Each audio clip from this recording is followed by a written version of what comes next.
Callum Reese read the name on his screen twice before he smiled. Zora Voss. She had confirmed through her assistant that she would attend. The confirmation came 3 days after he sent the invitation.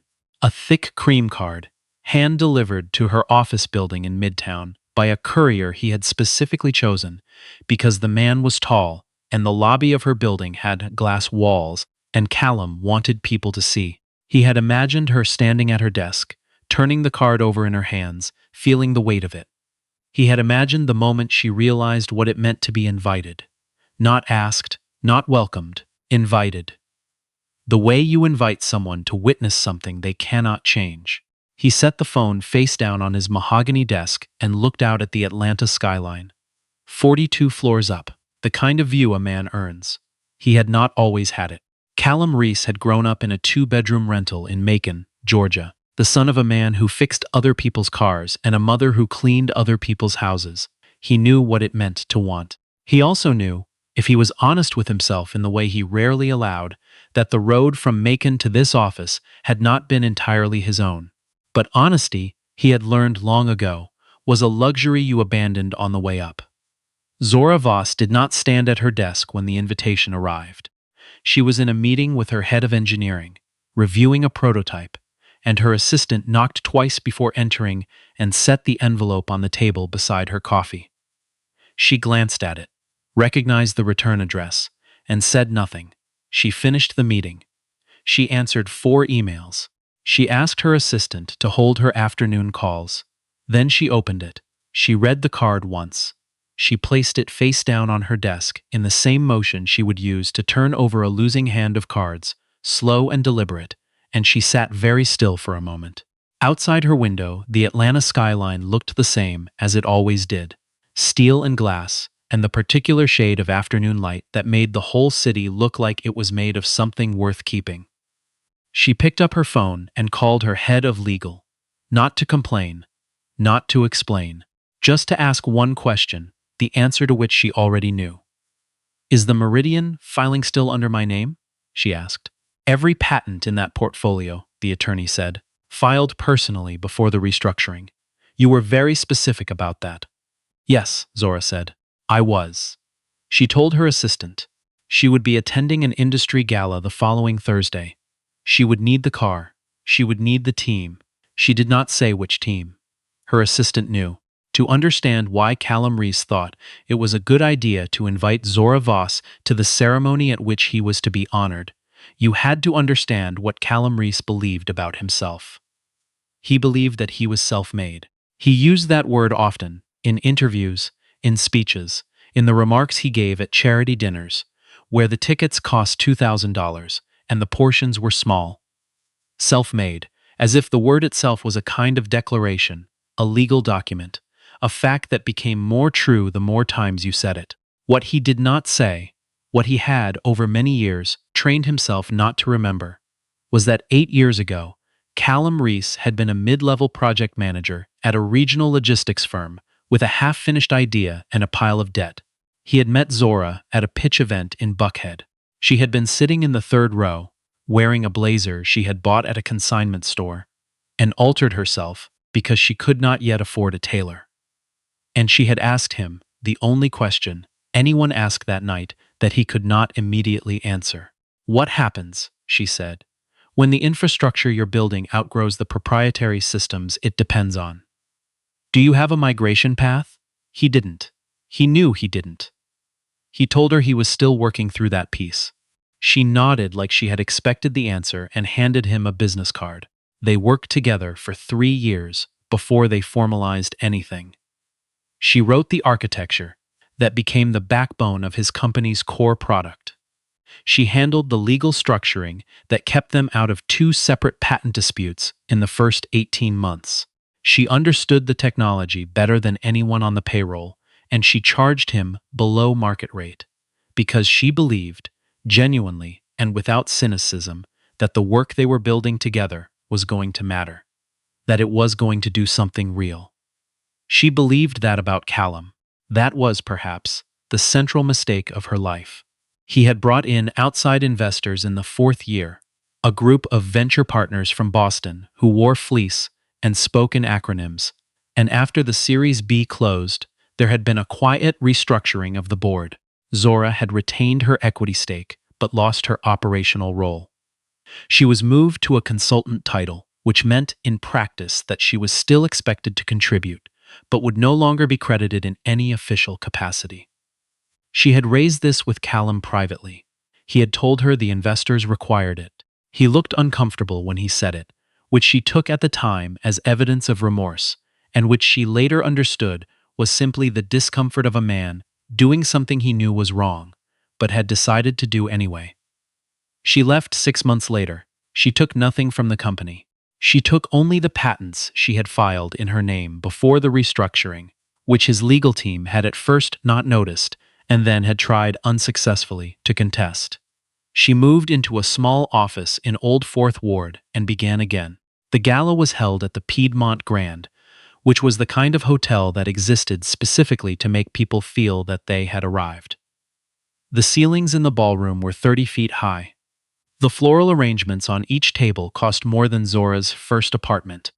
The invitation had said business formal, and the room was full of men in dark suits and women in structured gowns, and the particular air of competitive elegance that settles over rooms where everyone is performing confidence for an audience of their peers. The Atlanta Technology Leadership Awards had been hosted by the Chamber of Commerce for 11 years. This was the first year Callum Reese's name appeared on the finalist list for the Founder of the Year award, an honor that came with a profile in a regional business magazine, a glass sculpture, and a check for $50,000 to be donated in the honoree's name to a charity of their choice. He had already chosen the charity. He had already given the magazine the quote he wanted used. He was standing near the bar when Zora walked in. He had expected, though he would not have admitted this even to himself, something diminished, something provisional, he had told himself, in the way people tell themselves things that are not quite true, that he had invited her because he wanted to be generous, because he wanted her to see what the company had become, because it was the right thing to do. He had not told himself the other thing, that he wanted her to see him receive what she had never received, and to feel, in whatever private interior room she kept such feelings, the particular grief of watching credit go to someone else. What walked through the door of the Piedmont Grand was not diminished. Zora Voss arrived in a structured black column dress that cost significantly more than anything in the room. Behind her, 2 men in charcoal suits stood at a precise distance, close enough to matter, far enough to allow her to move freely. To her left walked her general counsel, a tall woman whose posture communicated that she had never lost an argument. To her right walked her chief of staff. Ahead of her, a third man in a suit had already moved to the check-in table, where he spoke briefly with the event coordinator, who nodded and then looked across the room in the particular way that meant something had just changed. Callum saw her. He set down his glass. He had told himself the invitation was generous. The sight of her, the way she moved through a room, the way people turned, the way the woman in the green cocktail dress near the bar touched her companion's arm and leaned in to say something, made him feel something he could not immediately name. It sat somewhere between pride and fear. He had once been the person she walked toward. He was no longer certain he would be comfortable with her walking toward him. Now, he was not. She crossed the room with the unhurried pace of someone who has nowhere to be other than exactly where she is. She stopped 6 feet from him. She smiled, the small, careful smile of a woman who has made peace with a situation in a way the other party does not yet understand. "Callum," she said. "Zora." He opened his arms slightly, the gesture of a man who was not sure if a hug was appropriate, but did not want to be the one who decided it wasn't. She did not take the step that would have completed the gesture. She simply looked at him. "I was glad to come," she said. "It's a big night." He didn't know, in that moment, exactly what she meant. The cocktail hour passed. Callum moved through the room, doing what men like Callum do at events like this. Shaking hands, receiving congratulations, laughing at the right moments.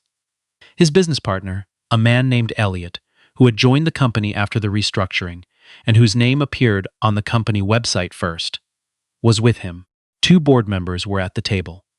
His girlfriend, a woman named Tiffany, who worked in commercial real estate, and who Callum had been seeing for 2 years, sat with the group and laughed easily and wore a dress that photographed well.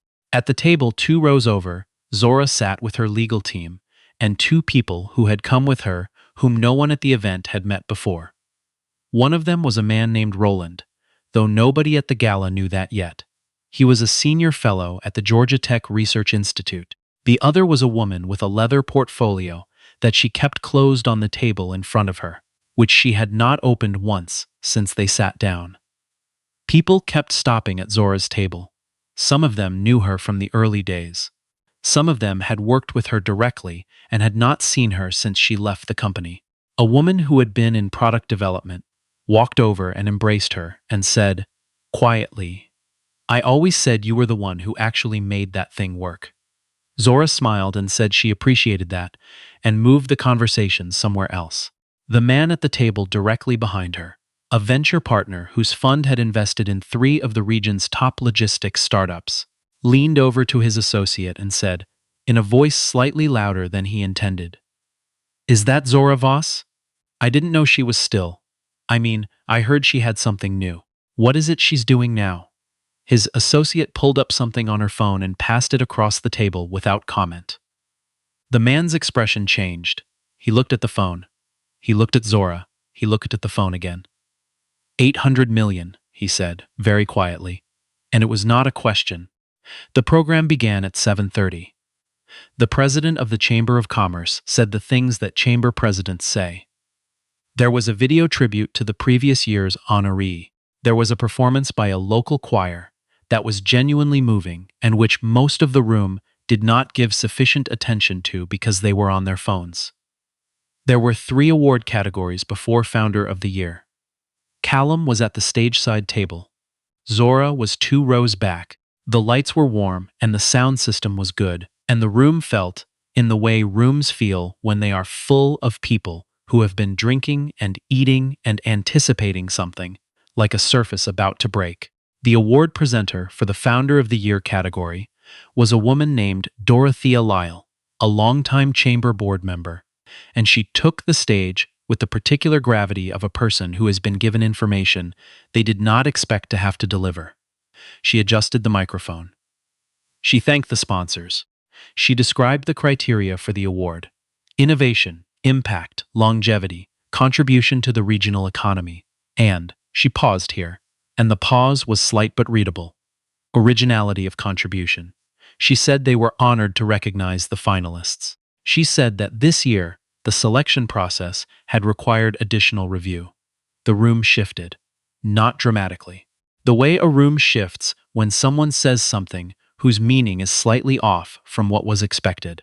Our committee, Dorothea said, received documentation during the review period that required us to consult with our legal advisors. We take the integrity of this recognition very seriously. The Founder of the Year award is intended to honor the individual whose intellectual and operational contribution was foundational to the work being recognized. Callum's hand moved to the edge of the table. His fingers found the white linen. He did not look at Zora. He was very careful not to look at Zora. Following review, Dorothea said, and in consultation with the finalists' own legal team, we have made a determination that we believe better reflects the documented record. She looked down at the card in her hand. She looked up. The 2026 Atlanta Technology Leadership Founder of the Year Award, she said, is presented to the originating architect of the core technology platform. That was the subject of this nomination. The patent record, filed prior to corporate restructuring, attributes foundational intellectual property ownership to Zora Voss, founder and CEO of Voss Strategic Technologies. The room did not go silent.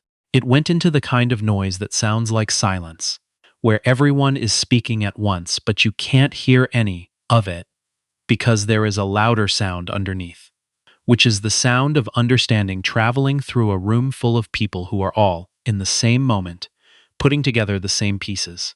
Callum Reese sat very still. His girlfriend Tiffany looked at him. He did not return the look. Elliot, His business partner had his phone out and was looking at something on the screen with the focused attention of a man calculating a situation he had not prepared for. At the table 2 rows back, the woman with the leather portfolio opened it for the first time. She took out a single sheet of paper and handed it to Zora's general counsel, who looked at it briefly and nodded. Zora stood. She did not rush. She smoothed the front of her dress, not from nerves, but the way a person settles into a moment they have been patient for. She walked to the stage. She accepted the glass sculpture from Dorothea, who held it with both hands. They exchanged a few words that the microphone didn't catch. Then Zora turned to face the room. She had not prepared remarks. She did not give the kind of speech where you thank people in ascending order of importance, where you work your way up to the most significant name while the room waits. She was not that kind of speaker. She had never been comfortable with performance. What she was comfortable with was clarity. She looked at the room for a moment. Her 2 team members in the charcoal suits were still standing near the back wall. Her general counsel had returned to the table. "I started in tech," Zora said, "because I believed that building systems that worked, really worked, not just worked for the demo, was a form of honesty. You either built something that held or you didn't. There was no talking your way around it." She held the glass sculpture with one hand, resting it against her side. "A lot of people in this room know what it's like to build something and have the credit go somewhere else. Some of you have made peace with it. Some of you are still carrying it." She paused. "I want you to know that carrying it doesn't make you weak. Sometimes carrying it is what keeps you building." She looked out at the tables. She did not look at Callum Reese's table. This was not because she was avoiding him. It was because he was no longer the intended audience. "I filed those patents in my name," she said, "because I knew what I had made and I knew how these things go. Not out of bitterness, out of precision. If you've ever worked in a room where your contributions were invisible, you learn to document. You learn to date things. You learn that the record is the only story that holds." She held up the sculpture briefly. "Thank you," she said, and stepped back from the microphone. The applause was genuine, not universal. There were people in the room whose interests were adjacent to Callum's, who clapped with their hands slightly below the level of enthusiasm. But the weight of it was genuine. The venture partner 2 rows behind Zora's table stood up. The woman from product development, who had embraced Zora earlier, stood up. One by one, others followed. Callum Reese did not stand. His hands rested flat on the table. His girlfriend Tiffany put her hand over his, and he did not respond to the gesture. He was thinking, though he would not have been able to articulate it clearly in that moment, about the first question she had ever asked him. What happens when the infrastructure outgrows the systems it depends on? Do you have a migration path? He had not then. He did not now. The reception afterward was quieter. People moved through it, the way people move through the aftermath of something that changed the shape of a room. There were glasses of wine and small plates of dessert, and conversations that started and stopped and rerouted around the subject that was in every sentence without being said directly. Callum stood near the window for a while. Elliot found him there and said something about legal counsel and next steps, and Callum listened without responding in any useful way. A board member sent a text he did not open. His girlfriend had gone to get her coat. He thought about calling Zora, not to apologize. He was not there yet, might never be there, but to say something. To fill the space where something should have been said years ago and wasn't. He got as far as opening his contacts before he put the phone in his pocket. Some conversations, he understood, could not be recovered by the person who should have started them years earlier. Zora left before the reception was over. She did not make a point of leaving. She said good night to Dorothea Lyle and to the woman from product development, whose name was Kezia, and who had just taken a new position at a firm in Charlotte. She shook hands with the venture partner, who asked directly and without pretense if she was currently raising capital, and she said she would have her team reach out. She picked up the glass sculpture from where she had left it with her chief of staff. In the car on the way back, she sat with the sculpture in her lap and looked out at the city. The lights moved past the window in the way they do. When you're moving faster than the world outside, but the glass makes it look like the world is moving, and you are still. Her general counsel, in the seat beside her, said, "That was well handled." Zora was quiet for a moment. "I didn't handle anything," she said. "I just kept the record straight and let it catch up." She turned to look at the window again. The city was quiet and lit and enormous and entirely indifferent to all of it. She had built her first piece of real technology in a studio apartment in College Park, where the hot water took 4 minutes to arrive and the radiator knocked all night. She had filed her first patent at a kiosk in the USPTO online portal at 2 in the morning while eating a sleeve of crackers because she hadn't had time for dinner. She had sat across from Callum Reese in a conference room with borrowed chairs and believed, without reservation, that what they were building was worth the work. She had been right about the work. She had been wrong about the partnership. These were not, she had learned, the same mistake. The work was always going to be worth it. The partnership had always been its own separate question with its own separate answer. She had her answer now. It weighed about 3 pounds, and it was made of glass, and it caught the light from the passing street lamps in a way that sent small pieces of brightness across the ceiling of the car. She held it a little more firmly on her lap. She did not look back.